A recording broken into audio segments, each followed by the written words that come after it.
Ավտոտրանսպորտային խախտումներից կուտակված տուգանքների չափերը անհամատեղելի են մեր քաղաքացիների աշխատավարձների հետ։ Արագաչափերի տեսանկարը հանող սարքերի վճարովի ավտոկայանատեղերի եւ կարմիր գծերի վերաբերյալ խորհրդարանական լսումներին այսօր հիշեցրեց Հայ ազգային կոնգրես խմբակցության քարտուղար Արամ Մանուկյանը։ Երբեք խոսակցությունը ուրիշ տեղ չտանեք։ Խախտման համար տուգանք պետք է լինի։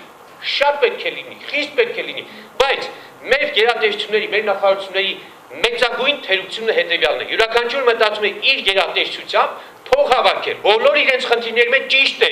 բայց իրենք չեն մտածում, որ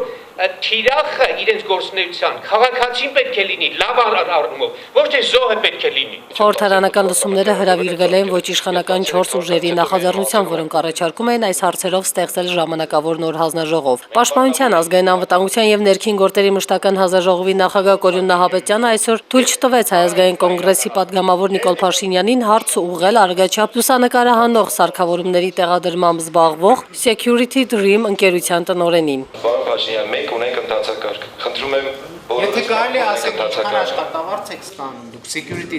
Dream ընկերության տնօրենը եւ ինչքան է կազմել ձեր ընկերության շահույթը 2012 եւ 13 թվականներին։ Ես պատասխանում եմ այն հարցերին, որը այստեղ տրված է։ Ոչ իշխանական 4 ուժերը անընդունելի են համարում այն գերշահույթը, որ անվտանգության սարքավորումներով եւ ավտոկայանատեղերի համակարգմամբ զբաղվող ընկերությունները ստանում են տուգանքների շնորհիվ։ Միայն խելագարության կանխավարկածի դեպքում է հնարավոր ահա նման տուգանքների տակ դնել Հայաստանի Հանրապետության քաղաքացիներին։ Որպես խորհրդարանական լսումների արդյունք ոչ իշխանական 4 ուժերը պահանջում են վերանայել ողջ համակարգը։